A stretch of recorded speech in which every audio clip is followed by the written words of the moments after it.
Setiap partai yang ada di koalisi menginginkan Kader. calon wakil presidennya ya dari partainya dia, dari betul. kadernya dia gitu. Ya bisa jadi kita akan memilih calon yang netral tanda kutip ya, yang bukan berasal dari ketiga partai ini. Itu opsi pertama. Ya kita menyerahkan kepada presidennya untuk memilih siapa kira-kira sosok yang paling tepat menurut dia. Tapi kalau Pak Anies misalnya atau PKS atau mungkin Nasdem, kalau Pak Anies merasa bahwa menurut saya ini calon yang paling bisa bersama-sama dengan saya membawa visi misi perubahan. Dan saya yakin juga Pak Anies Baswedan pasti memahami kondisi ini. Dia bisa aja memilih, oke, saya minta ini calon wakil presiden saya.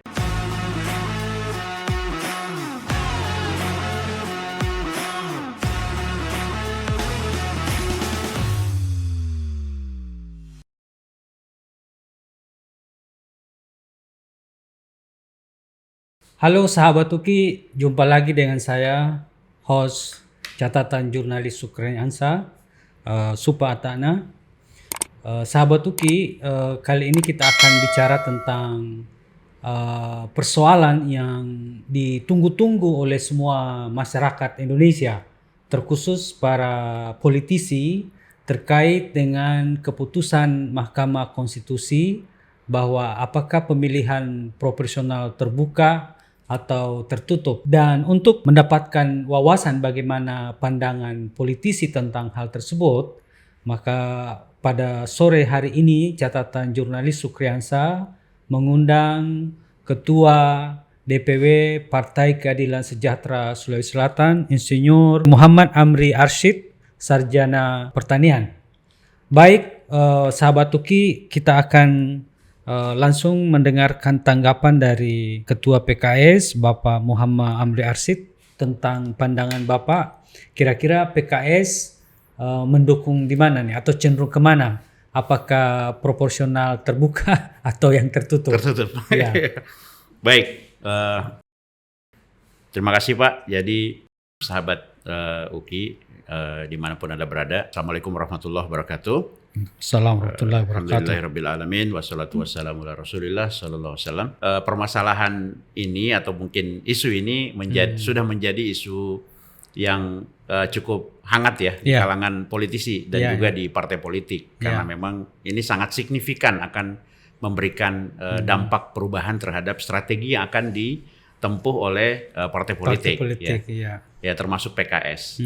Sebenarnya secara formal PKS itu sudah berdiri pada posisi proporsional terbuka dengan bergabungnya kita bersama dengan kurang lebih sekitar 8 atau 9 partai di Senayan yang menyatakan bahwa kita mendukung sistem proporsional terbuka sebagaimana yang sudah berjalan selama ini.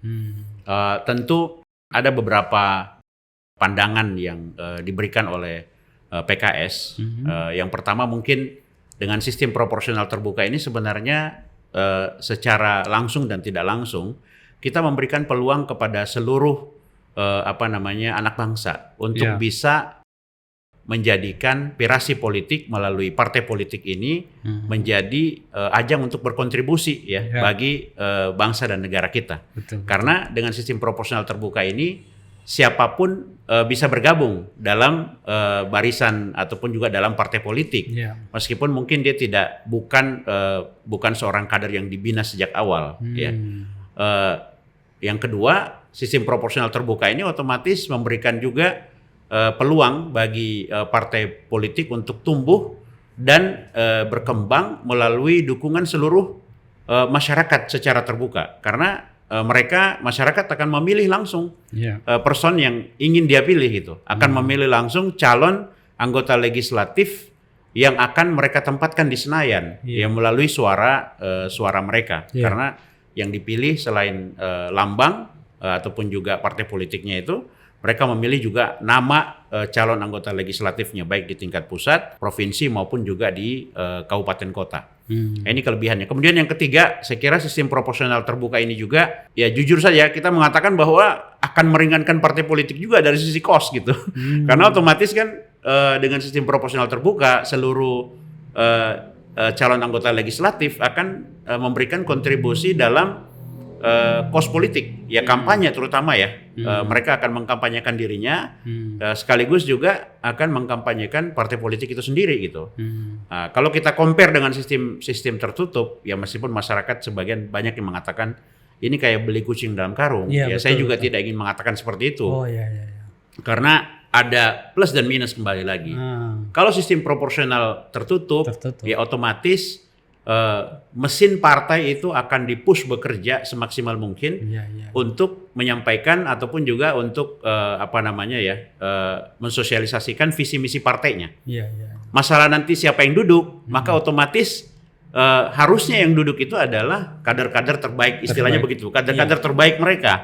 Setelah partai mendapatkan proporsi suara yang layak untuk mendapatkan 1 atau 2 kursi, maka partai politik akan menentukan siapa yang akan duduk sesuai dengan kapasitas ataupun juga kader yang dirasa cukup mapan dan siap untuk menjadi anggota legislatif.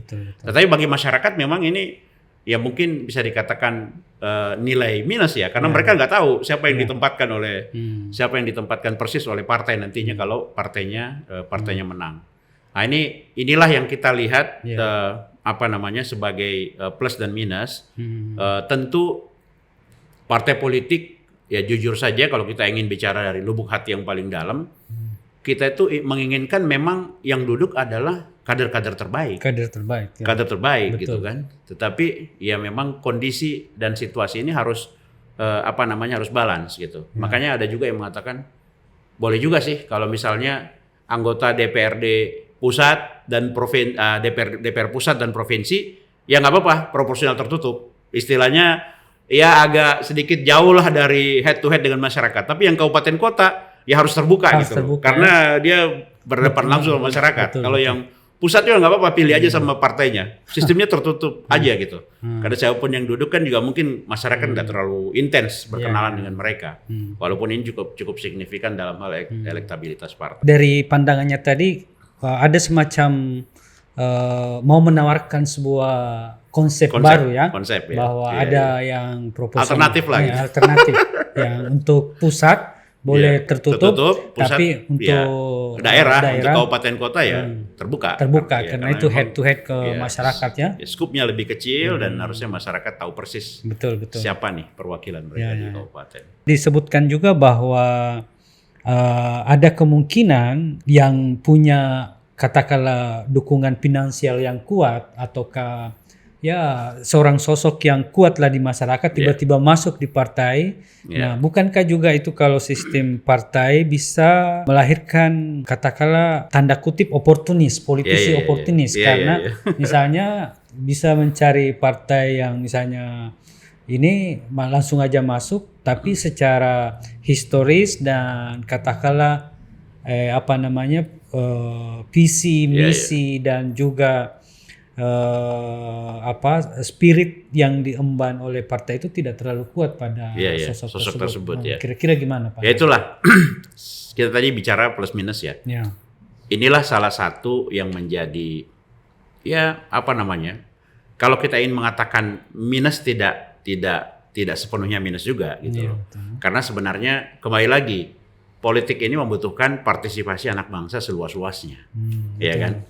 Pola proporsional terbuka itu sebenarnya membuka peluang itu kan untuk tidak hanya menempatkan tanda kutip orang-orang politik yang betul-betul duduk di legislatif. Padahal kan nanti mereka akan bicara di legislatif itu pada saat dia terpilih harusnya tidak lagi berbicara pada skup partainya saja, tapi harus betul-betul stand as representative for the people gitu kan, rakyat gitu kan, dia harus berdiri sebagai representatif rakyat gitu kan.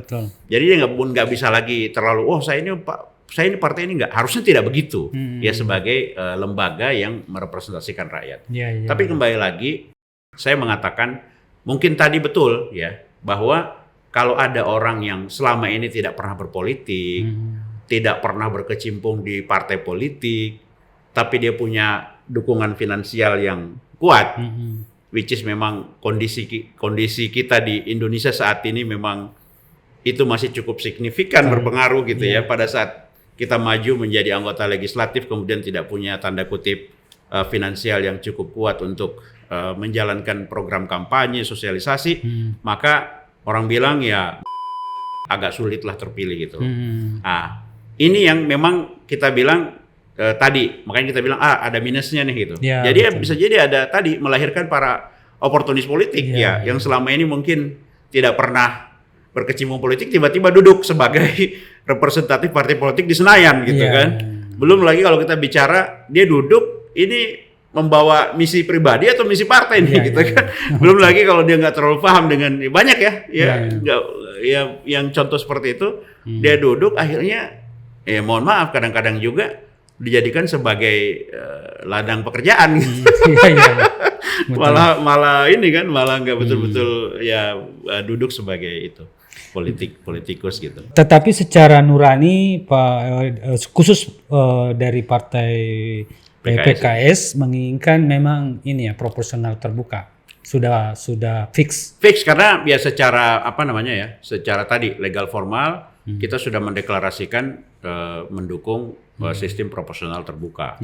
Walaupun kan keputusannya bukan di partai politik, bukan juga di bukan di KPU, tapi di MK kan yang memutuskan itu. Jadi apapun yang diputuskan oleh MK, maka ya itu yang akan berlaku gitu. Nah, kita di PKS punya prinsip harus ready dua-duanya. Diputuskan proporsional terbuka kita siap gitu dengan as is lah ya seperti apa yang terjadi sekarang. Diputuskan dengan sistem proporsional tertutup ya kita juga harus siap karena bukan kebetulan ya alhamdulillah PKS ini kan partai kader. Istilahnya pada saat diputuskan proporsional tertutup sebenarnya kita tuh udah siap dengan yang jadi soal kan kalau misalnya ada partai yang tidak punya basis kader yang kuat gitu pada saat sistemnya diputuskan tertutup. Yang selama ini mereka istilahnya ambil orang aja pokoknya popularitas aja populer ambil gitu kan. Ya pasti akan jadi kayak gitu. Ya tapi kalau di PKS insya Allah kadernya udah siap nih untuk berhadapan dengan sistem apapun. Iya Pak Amri, ada juga sinyalemen di masyarakat atau yang berkembang di masyarakat bahwa ada salah satu yang membedakan antara PKS dengan partai lainnya adalah sistem kontribusi kadernya terkait misalnya bahwa yang disumbangkan oleh kader itu melalui gajinya itu di gajinya yang sangat besar, tapi itu artinya hal-hal lain tidak lagi dimintai sumbangan dari kadernya. Kira-kira betul nggak itu? Iya. Kami dari dulu ya semenjak kita mendeklarasikan bahwa dirinya Partai Keadilan Sejahtera ini memang tadi karena basis kita kader dan kita bukan mengandalkan satu atau dua orang sebagai pemilik modal, pemilik partai. Partai ini adalah partainya kader, maka konsekuensi yang mengikut pun juga akan seperti itu. Dan setiap orang yang bergabung ataupun juga menjadi anggota partai di Partai Keadilan Sejahtera itu menyadari hal itu karena memang dasar perjuangan kita itu adalah ingin melihat PKS ini besar dan berkontribusi kepada bangsa dan negara, bukan pada satu orang, bukan mengabdi kepada sosok ataupun juga berorientasi pada figuritas, enggak. Makanya sangat mudah sekali untuk kemudian pada saat kita punya orientasi yang sama, maka kemudian kita memberikan pengorbanan masing-masing kita. Jadi ada istilah itu di PKS itu dana kami dari kantong-kantong kami gitu. Jadi kita tuh nggak pernah khawatir misalnya ingin mengadakan sebuah acara, wah nggak ada nih gitu. Misalnya ya udah, pertama yang kita prioritaskan adalah kita akan berkontribusi berapa gitu. Nah, cuman memang ya jujur saja kalau misalnya kita bandingkan dengan makanya kebutuhan partai itu kan sangat besar. Ada kalanya juga kita pasti akan mengalami masalah gitu loh. Pada saat kita membutuhkan support finansial yang besar untuk menggolkan sebuah program kemasyarakatan, maka mau nggak mau kita juga membutuhkan kontribusi dari orang-orang yang punya kemampuan. Jadi nggak selamanya seperti itu. Kita pasti akan mengajak tokoh-tokoh masyarakat yang punya orientasi keumatan yang baik untuk kemudian ikut berpartisipasi, berkontribusi di partai ini. Walaupun dia bukan anggota partai. Oh begitu. Itu yang kita lakukan. Tapi kalau itu sih sudah menjadi culture lah di PKS bahwa kalau kita ingin melakukan kegiatan, maka setiap orang berkontribusi bukan pada jumlahnya, tetapi seberapa mau dia untuk memberikan kontribusi pun jumlahnya kecil gitu.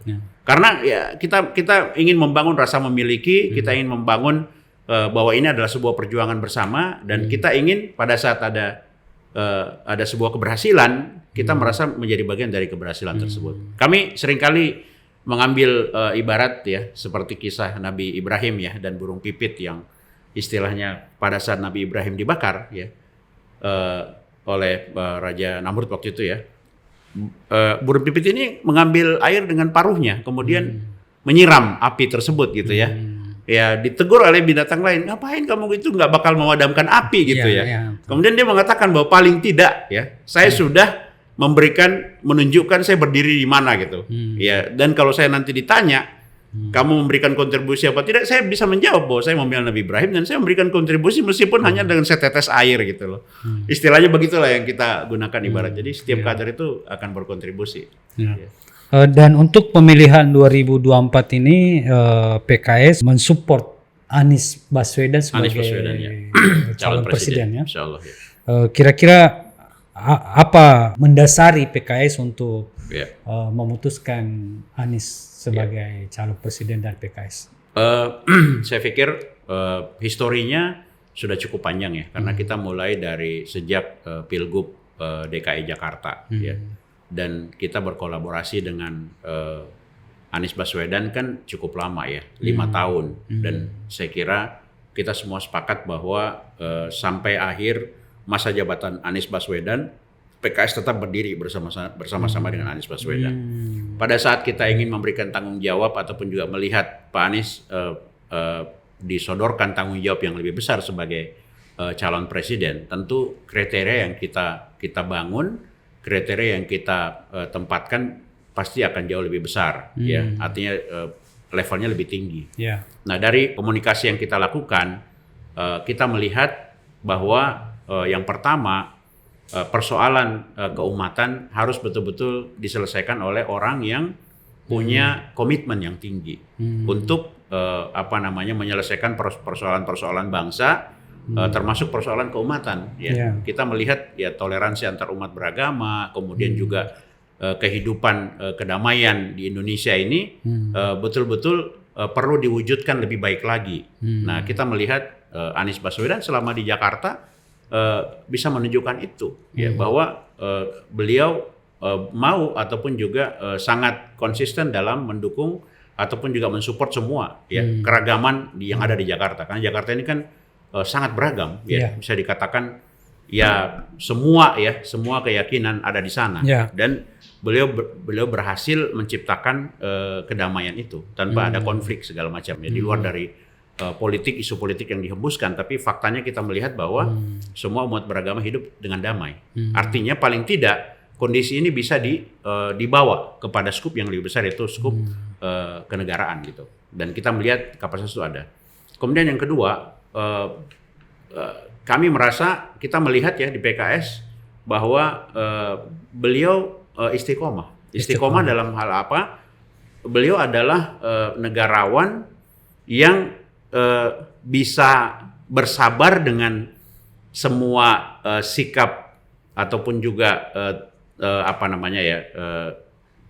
kondisi politik yang ada di Indonesia. Ya, kita melihat ya memang beliau banyak dituding ya menggunakan politik politik identitas ya. Dan beliau, saya melihat ya itu akhirnya berhenti sebatas di tuduhan saja gitu.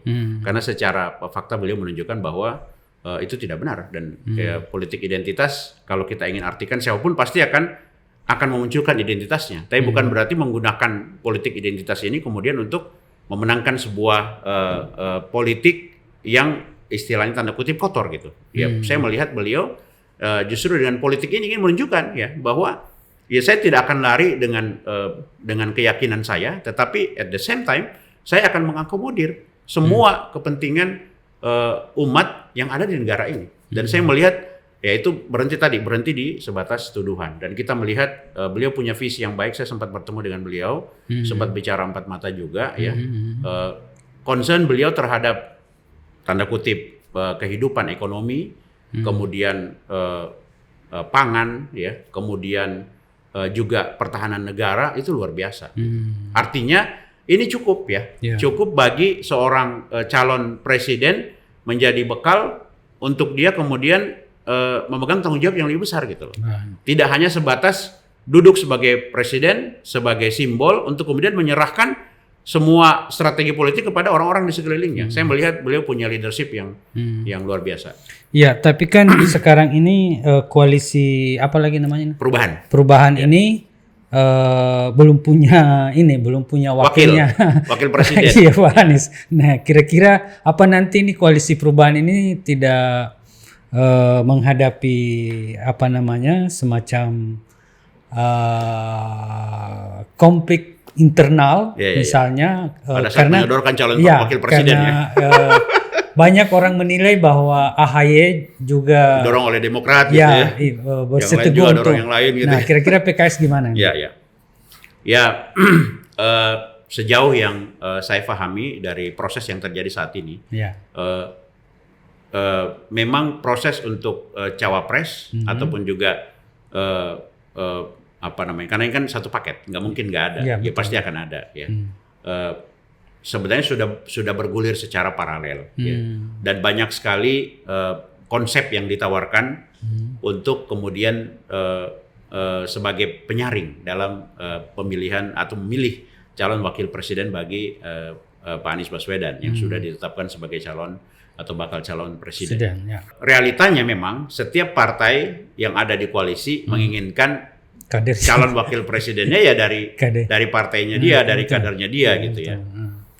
Tapi kami pun juga melihat proses yang ada dan meyakini bahwa tentu tidak mudah untuk mendapatkan titik temu pada saat misalnya PKS harus menerima calon dari Demokrat atau mungkin Nasdem harus menerima sodoran dari PKS atau mungkin sebaliknya gitu. Itu suatu hal yang nggak mudah dan bisa jadi akan menimbulkan pada akhirnya tadi konflik bisa jadi tapi ya mungkin nggak sampai konflik lah. Tapi paling nggak masing-masing bertahan ya kan. Akhirnya deadlock misalnya.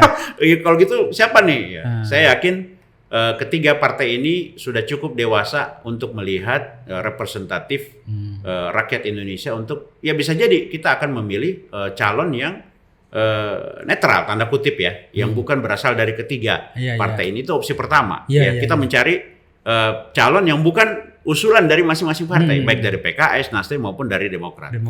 Yang kedua, ya kita menyerahkan kepada presidennya untuk memilih siapa kira-kira sosok yang paling tepat menurut dia. Regardless nanti kemudian tiba-tiba muncul itu adalah representatif Demokrat, tapi kalau Pak Anies misalnya atau PKS atau mungkin Nasdem, kalau Pak Anies merasa bahwa menurut saya ini calon yang paling bisa bersama-sama dengan saya membawa visi misi perubahan.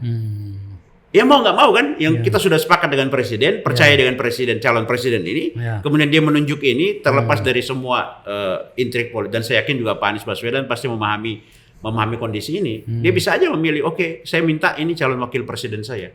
Itu lebih menjadi jalan tengah kan, daripada nanti dia harus menerima sodoran salah satu partai politik.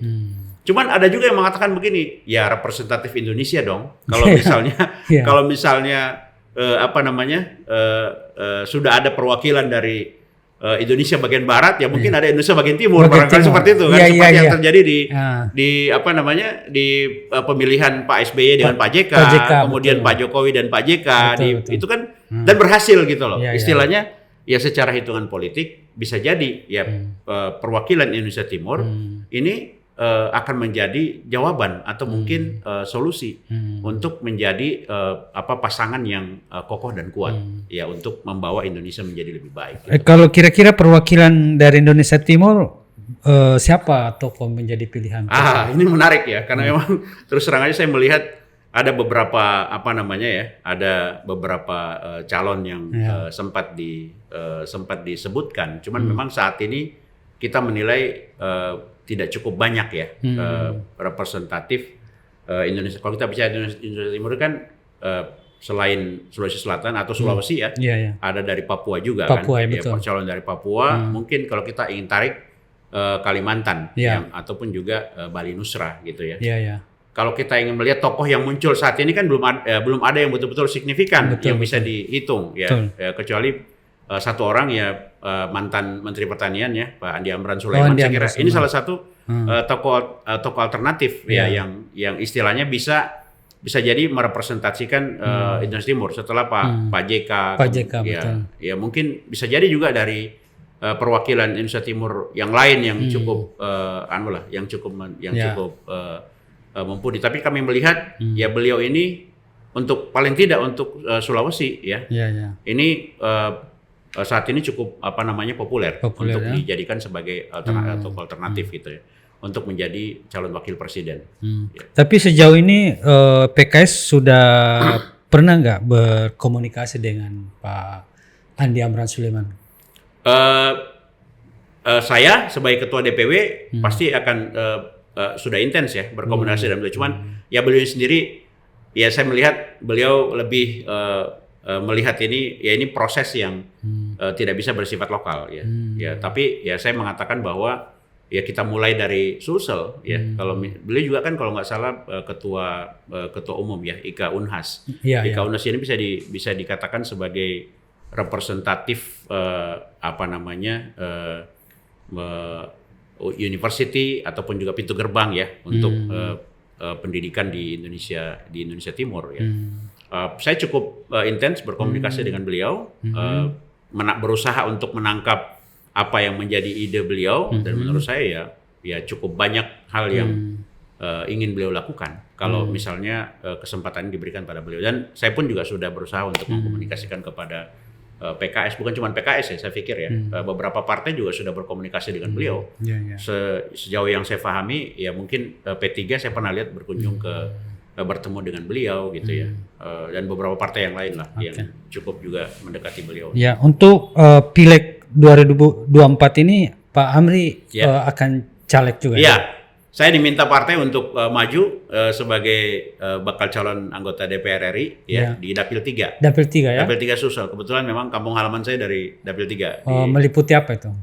Itu ada 9 kabupaten ya. Luwu Raya ada 4 kabupaten. Luwu, Palopo, Luwu Utara, Luwu Timur, kemudian Toraja Raya ya, Tanah Toraja dan Toraja Utara, kemudian Sidrap, Pindrang dan Enrek. Ya cukup luas. Iya. Toko yang katakanlah figur yang strong gitu ya. Ya strong yang di wilayah itu siapa-siapa yang cukup banyak ya. Ya cukup banyak Pak Rusdi ya, Ketua Nasdem gitu. Ketua Nasdem. Tapi Pak Amri yakin bisa bersaing dengan mereka ya? Insya Allah, saya berkeyakinan begini. Di sana ada 7 kursi. Ada 7 kursi yang tersedia untuk DPR RI. Yang kemudian dari perspektif partai, kebetulan PKS belum semenjak Andi Rahmat tidak menjabat lagi sebagai anggota DPR RI, maka kita tidak punya perwakilan dari PKS dari Sulsel 3. Kemudian yang ketiga, saya melihat ya tempat saya berasal kebetulan tidak beririsan dengan Pak Rusdi ya. Pak Rusdi kan kemarin bisa dikatakan ya peraih suara terbanyak ya. Iya betul. Ya, Pak Rusdi Masa ya saya melihat ya saya akan fokus di daerah pemilihan saya ya mungkin di daerah asal saya di Luwu Raya ini menjadi fokus saya gitu loh. Jadi kalau dikatakan akan bersaing ya pastilah kita akan bersaing secara sehat tentunya dengan membawa visi dan misi yang positif untuk masyarakat di Sulsel 3 gitu. Kira-kira apa yang menjadi keunggulan menurut keyakinan Pak Amri ini sebagai seorang pribadi maupun sebagai seorang masuk dalam bingkai politik, kira-kira apa keunggulannya? Apa saya nih? Iya secara pribadi. Ya ini pertanyaan yang cukup menarik karena memang saya berbackground pertanian. Itu yang pertama. Kemudian yang kedua hubungan saya juga dengan pemerintah ya, khususnya pemerintah daerah di Sulsel cukup baik dan cukup banyak memberikan masukan-masukan lah terkait dengan bagaimana kita memperkuat sektor pertanian di Sulsel. Saya kira bukan cuma Sulsel, tapi harusnya Indonesia ini bisa mengembalikan kejayaan sebagai negara agraris. Ya, negara agraris. Dan saya melihat ya dalam beberapa tahun terakhir kita banyak berfokus pada ketahanan pangan. Menurut saya ada suatu hal yang sangat krusial yang perlu kita perhatikan, yaitu ketahanan petani. Kita melihat bahwa ya petani kita, meskipun mungkin kita mengatakan kita ini swasembada, tapi kalau kita melihat kembali pada kehidupan petani di Indonesia, di Sulsel, ya mohon maaf ya, rata-rata hidup di bawah garis kemiskinan gitu. Orang bilang ya karena dia bukan pemilik lahan. Ini masalah gitu. Pada saat pemilik lahannya tidak tertarik untuk mengolah lahannya dan kemudian menyerahkan itu kepada petani penggarap, ini matter of time. Pasti kita akan kehilangan lahan pertanian kita. Karena pada saat petani tidak merasa tidak merasa yakin dengan penghidupan mereka sebagai petani, maka yang terjadi adalah mereka akan meninggalkan lahan pertanian. Mereka akan jual tuh dan mencari lapangan pekerjaan yang lain. Walaupun di Sulsel saya melihat ya kita punya budaya kemandirian pangan yang cukup tinggi. Istilahnya saya nanam padi bukan untuk saya jual, tapi untuk kebutuhan keseharian saya. Saya panen padi meskipun panen itu tidak memberikan keuntungan bagi saya, tapi saya udah hidup tenang. Cuman ini berbahaya kan. Pada saat petani kita hidup di bawah garis kesejahteraan yang diharapkan, maka kemudian masalah waktu aja, karena mereka berkembang biak, punya anak segala macam gitu ya, kita akan kehilangan petani dan kehilangan lahan pertanian sekaligus. Atau mungkin kita tidak kehilangan lahan pertanian, tetapi kemudian lahan pertanian akan dikuasai oleh korporasi. Nah pada saat ini, ya yang paling mudah terjadi adalah pada saat petani butuh beras, mereka tidak lagi mengandalkan cadangan beras yang mereka miliki, tapi mereka mengandalkan swalayan. Kan ironis, pada saat petani kita ingin makan nasi, kemudian dia belanja ke swalayan untuk beli beras gitu. Ini tanda bahwa pertanian kita sudah semakin, dan ini sudah mulai ada tanda-tanda kan, istilahnya konversi lahan dari lahan pertanian ke perumahan, lahan pertanian ke ruko, sudah mulai terjadi di mana-mana. Akan terjadi kebanggaan kita yang dulunya di Asia Tenggara, bahkan mungkin di Asia sebagai pemilik lahan pertanian terbesar. Ini akan semakin mengkerucut. Karena negara lain sudah tidak lagi berorientasi pada pertanian konvensional, mereka sudah masuk kepada pertanian modern.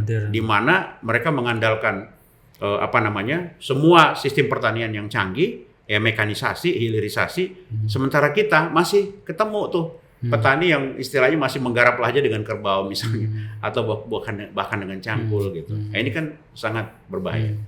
Jadi menurut Pak Amri, isu itu adalah isu strategis yang Pak Amri nanti tawarkan kepada masyarakat. Bagi saya iya, meskipun secara nasional kita melihat, kalau orang bicara politik pemilihnya nggak banyak, cuma 40 juta katanya gitu kan. Bagi saya itu bukan masalah jumlah pemilihnya, dibandingkan dengan orang bicara millennials dong yang gede gitu kan, 60 juta, perempuan dong yang gede. Itu yang saya mau bilang tadi. Ya kalau itu sih siapapun bisa melakukan, saya pun juga bisa melakukan. Cuman kalau bagi saya orientasinya adalah bagaimana kita mengembalikan ketahanan pangan dan ketahanan petani sekaligus melalui proses ini. Karena bagi saya menyampaikan membangun pertanian melalui sarana kampanye ini bagi saya sudah jauh lebih cukup dibandingkan kalau kita compare dengan arti kemenangan itu sendiri. Bagi saya pada saat sudah menyampaikan visi misi saya mengenai pertanian dan petani terbangun kesadarannya untuk kemudian kembali bertani, karena kan kita tahu yang namanya perang senjata itu mungkin bagi kita berbahaya, tapi jauh lebih berbahaya kalau orang perang dengan kelaparan, dengan perut lapar itu jauh lebih berbahaya menurut saya kalau krisis pangan dibandingkan dengan krisis persenjataan gitu. Jauh lebih berbahaya. Nah, ini yang harus kita cari solusinya, dan pertanyaan adalah solusi. Nah, insya Allah saya akan bergerak di situ, makanya orang bilang Muhammad Amri Arsyid SP, saya bilang udah Amri SP, Amri sahabat petani. Sahabat petani ya. Bukan sarjana pertanian, sahabat petani gitu. Jadi yakin betul dengan isu itu ya Pak Amri ya? Insya Allah. Insya Allah saya akan, karena saya beberapa kali turun ke daerah pemilihan saya juga menyampaikan ini. Simple aja, saya cuma stimulan begini. Bagaimana Bapak Ibu hasil panen kita? Wah, ngeluh gitu kan, hasil panen nggak tinggi. Kenapa? Pupuk nggak ada, kan? Pada saat mau tanam pupuk nggak ada, benih mahal banget gitu kan. Ini kan indikasi menunjukkan bahwa matter of time nih, petani kita ini akan kelelahan dan kemudian akan meninggalkan sektor ini. Ya. berpindah ke sektor yang lain. Bahkan kita melihat sekarang krisis petani millennials. Itu kan bukan hanya sekedar ungkapan petani millennials tuh. Itu menunjukkan bahwa tidak ada lagi anak muda yang tertarik untuk kembali ke pertanian. Berarti kan nggak ada suksesi. Sekarang range umur petani kita antara 45-60. Itu kasarnya ngomong dia nyangkul aja udah susah itu. Anak muda disuruh masuk ke sektor pertanian tidak menarik bagi mereka. Nah, ini harus ada sesuatu yang kita lakukan. Ya, ini makanya pertanian modern harus segera kita gagas. Nah, bagaimana pertanian modern itu dalam Jadi kalau kita bicara pertanian modern kan ada beberapa aspek nih. Ya. Yang pertama, bagaimana petani itu bisa mendapatkan sarana produksi tidak lagi dengan cara konvensional. Ya, saya membayangkan ya pada saat untuk generasi ke depan, saya punya lahan misalnya 10 hektar. Nggak ada lah. Bullshit lah kita bilang 10 hektar tuh nggak ada lah di petani ya, mungkin 1 hektar 2 hektar lagi. Saya punya 2 hektar, saya mau tanam besok nih jagung gitu kan. Dia cukup bermain di gadgetnya dia. Ada provider yang siap untuk mendelivery. Ya bukan cuman sarana produksi benih pupuk enggak. Dia juga minta Alsintan untuk mengolah lahan dia. Saya punya 2 hektar, saya tinggal masukkan ke aplikasi. Saya mau tanam tanggal berapa, ya kan? Dia masukkan ke aplikasi, tiba-tiba ada Alsintan datang untuk ngolah lahan dia, berbarengan dengan membawa sarana produksi berupa benih dan pupuk. Alsintan tadi itu apa ya?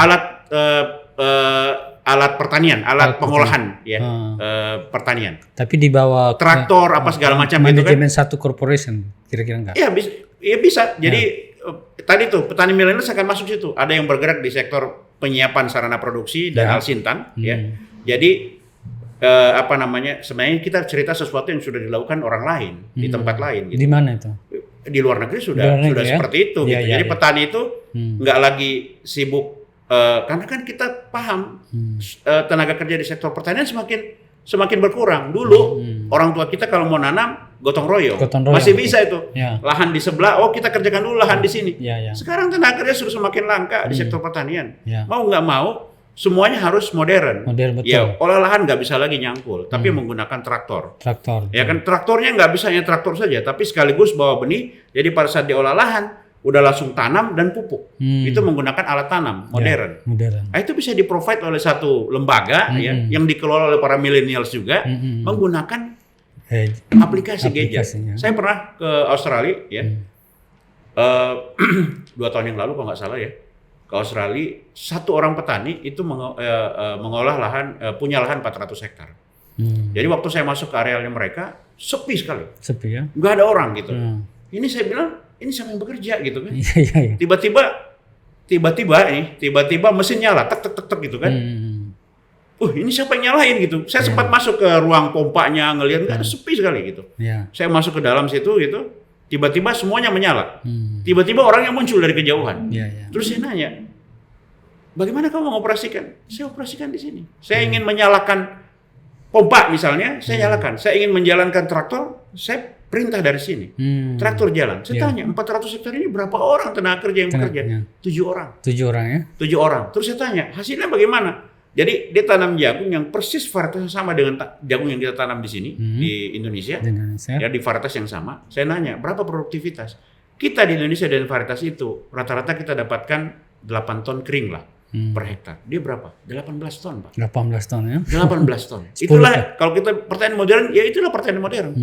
Ya, jadi nggak apa-apa petani kita itu tadi ya, mungkin dia akan bayar lebih mahal tapi dengan produksi yang lebih tinggi, semua itu menjadi nggak masalah gitu. No matter saya bayar lebih tinggi, tapi ya sudah. Produksinya lebih tinggi gitu. Terus selanjutnya gimana? Ciri modern. Jadi apakah mungkin kita terapkan di Indonesia? Sangat mungkin. Sebenarnya kan pemerintah kita melalui ya banyak ya dana aspirasi menyalurkan menyalurkan traktor tangan apa segala macam, cuman belum terkonsep dengan baik. Jadi kita ini modelnya bantuan gitu. Sebenarnya kalau kita konsep dengan baik, ya kan misalnya termasuk pemetaan komoditi ya. Misalnya Sulsel, komoditi andalan Sulsel itu apa? Padi jagung. Nanti semua alat-alat mekanisasi, modernisasinya, hilirisasinya fokus ke situ gitu. Jadi alat tanamnya pun juga disesuaikan dengan kondisi lahan yang ada di Sulsel. Bantuan-bantuan pemerintah itu pun juga disesuaikan, bukan istilahnya cuman ini yang ada, ini aja saya kasih ya gitu. Itu kan nggak sesuai lagi. Istilahnya benih yang ada, ini yang ada kita kasih. Padahal petani bilang bukan benih ini yang saya inginkan. Saya inginkan benih yang ini nih, yang lebih baik, yang cocok dengan lahan saya.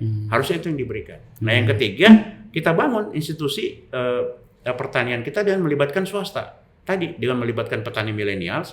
Ini yang bisa menjawab bonus demografi ini pun juga terjawab dengan ditariknya bonus demografi ini masuk ke sektor pertanian. Karena ini sektor yang masif gitu. Ya alhamdulillah saya punya kesempatan untuk berkolaborasi dengan Gubernur Jawa Barat waktu itu dan sempat beliau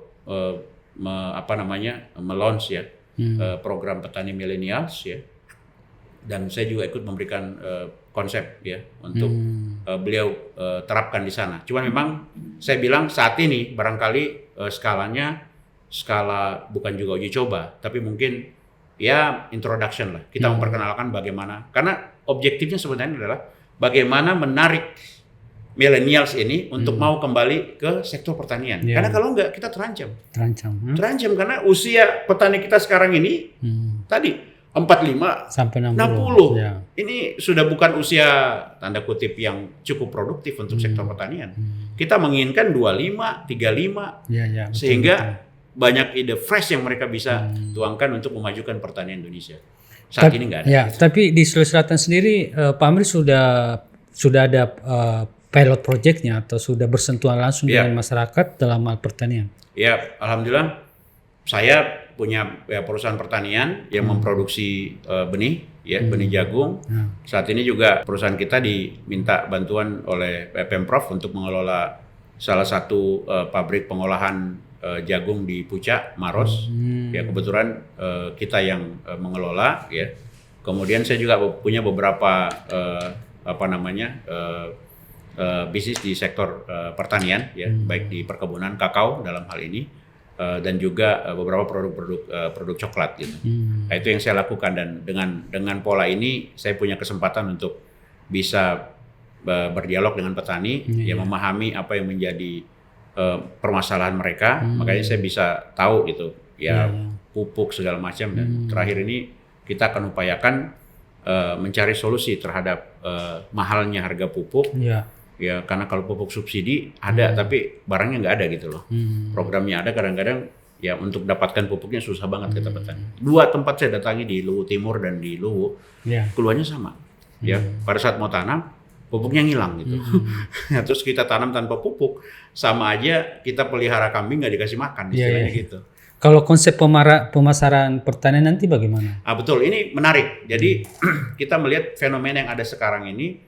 Pasar itu bukan lagi, kita nggak bisa bicara pasar lokal lagi, sudah pasar global. Jadi istilahnya kita tidak bisa lagi membatasi pasar ini untuk lokal. Satu-satunya yang membatasi kita untuk tidak ekspor adalah pemenuhan kebutuhan dalam negeri, dalam hal pangan misalnya, ataupun juga industri yang ada dalam negeri. Contoh misalnya kita nggak usah bicara food ya, kalau food beras. Mungkin juga feed ya seperti jagung untuk pakan ternak. Ini kan di Indonesia masih sangat sulit lah istilahnya gitu. Istilahnya untuk memenuhi kebutuhan dalam negeri kita aja susah. Nggak usah bicara ekspor lah. Untuk beras, jagung ya. Kita self sufficient aja lah. Untuk penuhi kebutuhan kita itu sudah jauh lebih baik menuju ke arah swasembada pangan istilahnya. Tapi kalau kita bicara komoditi industri seperti kakao, kopi, ini kan sudah lintas negara, lintas benua gitu. Contoh kakao lah. Kakao industri kita di Indonesia ya kecil dibandingkan dengan industri yang ada di Eropa. Kebetulan saya dulu pernah jadi salah satu direksi di Kala Kakao ya, punyanya Pak JK. Itu industri yang ada di Eropa itu sangat menggantungkan sekali suplai bahan bakunya dari Indonesia. Dan Indonesia itu adalah Sulawesi ya Sulsel gitu. Jadi mereka akan menangis kalau sampai pohon kakao, which sekarang mereka udah mulai menangis gitu. Kalau sampai pohon kakao ini hilang di Sulawesi, di Sulsel. Karena selain kuantiti, kakao dari Sulsel, dari Sulawesi ini punya karakteristik yang tidak dimiliki oleh kakao lain di Afrika, dunia, di tempat lain. Kan kalau kita bicara kakao, ini cuman ekuator ya, garis khatulistiwa, cuma 10 derajat ke atas, 10 derajat ke bawah. Ini yang bisa tanam kakao. Di luar ini nggak bisa tumbuh. Sementara industrinya ada di sini di Eropa nih. Yang tidak, istilahnya saya pernah ada orang datang dari Jepang waktu itu, dia pengusaha coklat terbesar, salah satu yang besar lagi di dunia. Dia datang ke Sulawesi. Itulah pertama kali dia melihat yang namanya pohon kakao. Bayangkan dia sudah beroperasi sekian puluh tahun. Itulah pertama kali dia lihat, oh ternyata pohon kakao ini kayak gini. Dicobain sama dia. Kok nggak rasa coklat sama sekali? Gitu. Dibandingkan dengan coklat yang saya makan, enak sekali. Saya bilang, saya jelasin ya itulah. Jadi sebaliknya, petani kakao kita belum mungkin ada yang belum pernah merasakan nikmatnya coklat gitu loh. Sementara mereka sudah menikmati yang namanya buah coklat yang ada pulpnya asam gitu ya. Kalau dimakan bijinya nggak ada rasa gitu kan. Mereka belum pernah menikmati yang namanya coklat paling enak di dunia dari hasil kakaonya mereka. Jadi saya mengatakan pasar nggak bisa kita bendung. Nggak bisa kita bendung dan akan menjadi pasar global. Betul. Siapapun akan datang kalau melihat ada source-nya di sini. Jadi ya mau nggak mau, apalagi tadi saya bilang opportunity-nya ada di kita, maka harusnya kita memperbaiki nih. Ya kan, kalau kita ingin memajukan pertanian, memajukan petani, harusnya mereka bisa mendapatkan ya cengkeh termasuk ya. Cengkeh kan termasuk komoditi yang mahal di dunia. Tapi petani cengkeh kita kayak apa kehidupannya gitu. Perlu kita lihat dulu gitu kan. Petani coklat kita kayak apa sih kehidupannya? Apakah seimbang dengan apa nikmatnya uang yang didapatkan oleh para penikmat industri? Lihat, ternyata enggak. Berarti kan something is going wrong lah. Yang harus kita perbaiki, terutama di supply chain-nya. Ada apa nih di supply chain Indonesia, pasar Indonesia, sehingga petani kita ini nggak bisa menikmati ya harga kakao yang begitu, harga coklat yang begitu tinggi di industrinya gitu. Ya itu, sehingga ya kita harus siap dengan itu ya, ya pasar global. Dan saya kira konsep yang dibawa pemerintah bagus menurut saya dengan membuka itu. Yang jadi masalah adalah kita nggak siap. Kita nggak siap dengan sistem itu. Kita nggak siap dengan diserbunya dengan kompetisi dunia gitu. Kita nggak siap dengan diserbunya kita oleh. Saya kesini tadi perjalanan kesini ditelepon sama salah satu buyers dari Turki. Dia nyari apa namanya coklat bubuk ya, powder kita bilang ya, cocoa powder, dan mencari produk coklat gitu. Kebetulan dapat nomor saya dari orang, saya bilang ya orang dari Turki nggak punya coklat, dia nyari ke sini. Ini kan opportunity bagi petani kita sebenarnya. Ya di luar komoditi pangan, kopi jangan bicara deh, itu opportunity besar sekali. Tinggal meningkatkan ketahanan petani tadi, didik petani kita dengan baik, dampingi mereka untuk menghasilkan hasil kebun yang melimpah, sudah selesai permasalahan ekonomi petani kita. Dan Pak Amri melihat ini dengan jalan politik ini pemberdayaan itu bisa sangat signifikan ya. Politik akan menggiring ke arah kebijakan kan, regulasi. Nah, regulasi inilah yang nantinya menjadi titik awal ya untuk membackup ekspektasi kita untuk meningkatkan ketahanan petani. Tanpa regulasi akan sulit ya. Akan sulit. Pasti kalau regulasi tidak berpihak kepada petani, hanya berpihak kepada traders, berpihak kepada industri, ini akan dilupakan nih. Karena apalagi sekarang, ya maaf ya. Jadi sekarang kan berkembang sistem yang namanya food estate. Ya bukan nggak bagus, bagus sebenarnya. Tapi kalau itu arahnya ke korporasi dan petani kita hanya dilibatkan sebagai pekerja, ini juga perlu kita kaji. Perlu kita kaji karena kita bicara masyarakat, kita bicara orang. Ya people kita ada di masyarakat nih, petaninya gitu. Food estate ini kan konsepnya bagus nih, modernisasi. Ya open lahan di misalnya di mana di Kalimantan karena banyak lahan kosong yang belum digarap, kita open di sana besar-besaran, semuanya di mekanisasi, semua dihilirisasi, industrialisasi. Tapi petani kita posisinya di mana nih? Sebagai apa di situ gitu kan? Apakah sebagai pekerja atau sebagai syukur-syukur ya mereka mendapatkan saham terhadap lahannya banyak lah. Ini kan ranah regulasi nih. Orang bilang kan nggak ada yang dirugikan. Iya betul. Tapi di Jawa kepemilikan lahan sekarang tinggal 0,25, 0,3. Hitung anak mereka berapa gitu. Itu nggak cukup. Jadi dari hasil lahan mereka itu nggak bakalan cukup untuk ngasih makan anak-anaknya gitu. Nah, ini tadi lagi matter of time, lepaskanlah, jual lah. Akhirnya dibeli, ya dikuasai oleh korporasi. Ya, petani kita nonton, nggak menyelesaikan permasalahan ini lagi, ekonomi petani gitu. Ya. Terus kira-kira apa yang menjadi penekanan khususnya PKS bagi kadernya ataukah yang nanti mau bergabung dengan PKS? Politisi yang mau bergabung dengan PKS itu seperti apa? Ini pertanyaan yang cukup menggelitik ya, karena ya banyak dimensi ya. Pertama, saya lihat masih banyak yang melihat bahwa PKS ini partai yang nggak terbuka gitu, eksklusif lah gitu. Jadi orang mau masuk aja, sampai ada idiom yang saya sering kali dengarkan, itu lebih susah masuk PKS daripada masuk Islam. Saya kadang-kadang ketawa juga gitu ya. Dari mana dasarnya nih? Saya pernah punya cerita tuh di Tanah Toraja lah, kan kita buka juga di sana ya, di Tanah Toraja. Bahkan saya sempat menelpon salah satu ketua Dewan Gereja di Toraja. Ya, saya menarik ini. Memberanikan diri menelpon beliau gitu, karena saya telepon. Saya bilang, Pak Pendeta, saya ketua PKS Sulsel gitu. Kebetulan saya dikenalkan sama teman saya. Oh iya Pak, gimana? Saya butuh anggota gereja siapa yang kira-kira mau jadi caleg di PKS. Kenapa begitu?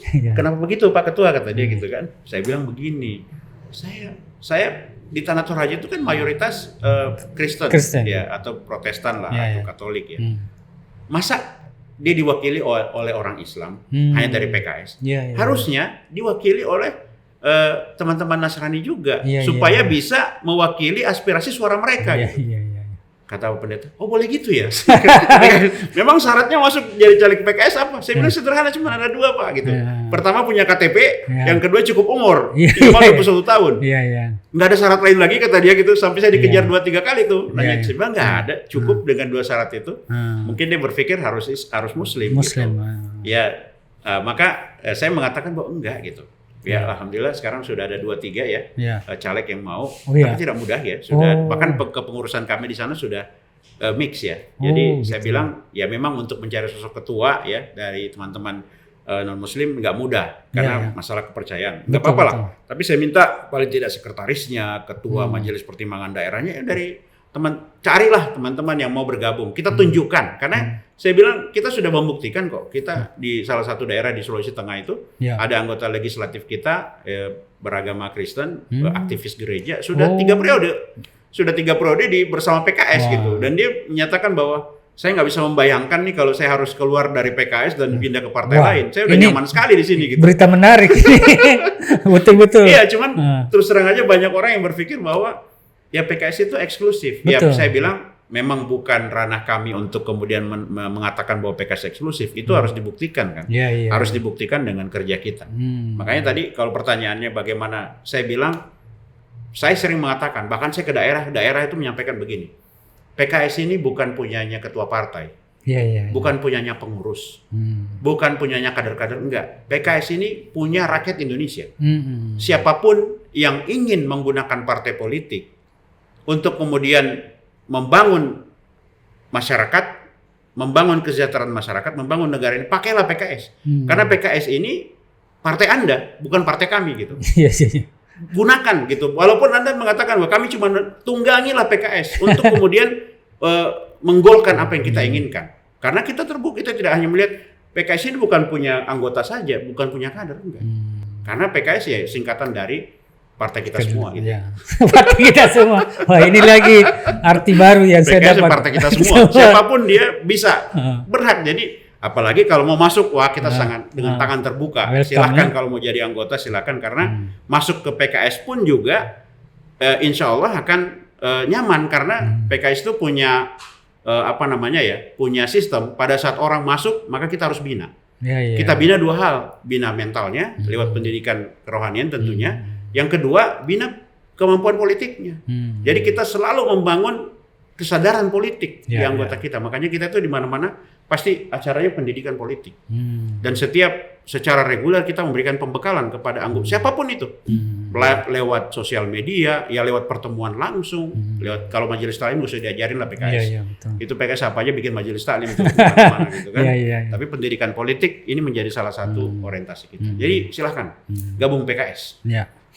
Saya kira closing statement Pak Amri terkait pemilu kita di 2024 apa yang Pak Amri harapkan? saya punya mimpi ya, pemilu legislatif 2024 ini menjadi ajang kolaborasi yang kuat antar partai politik. Sehingga saya berharap ya teman-teman partai politik yang ada di Sulsel, ayo kita jadikan ajang pemilu legislatif 2024 ini sebagai ajang kolaborasi untuk mendapatkan perwakilan rakyat yang terbaik dan calon pemimpin negara yang terbaik serta calon pemimpin kepala daerah yang terbaik. Amin. Itulah mengapa PKS, saya sendiri menjadi inisiator di Sulsel ini untuk mengunjungi partai-partai politik. Jadi hampir kami sudah datang ke PDIP, sudah datang ke Gerindra. Itu dengan membawa silaturahim kebangsaan. Silaturahim kebangsaan ini kami sampaikan bahwa iya kita ajang kita berkompetisi di pileg, tetapi setelah itu ada pilkada, ajang kita berkolaborasi untuk mencari pemimpin yang terbaik.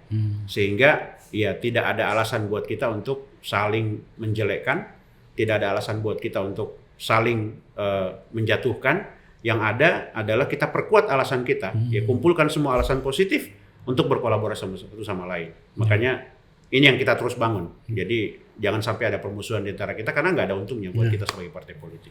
Saya kira itu. Baik, terima kasih Pak Amri.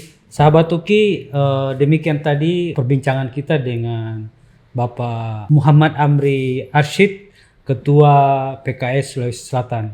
Ada banyak hal yang menurut saya inspiratif yang disampaikan oleh beliau, termasuk pandangan politik baru PKS menurut saya disampaikan oleh beliau, termasuk pengertian lain dari PKS, partai kita semua. Partai kita semua. Sungguh luar biasa. Saya yakin sahabat Uki mendapatkan pencerahan yang luar biasa dalam hal pemahaman politik, juga tentang menghadapi pemilihan 2024.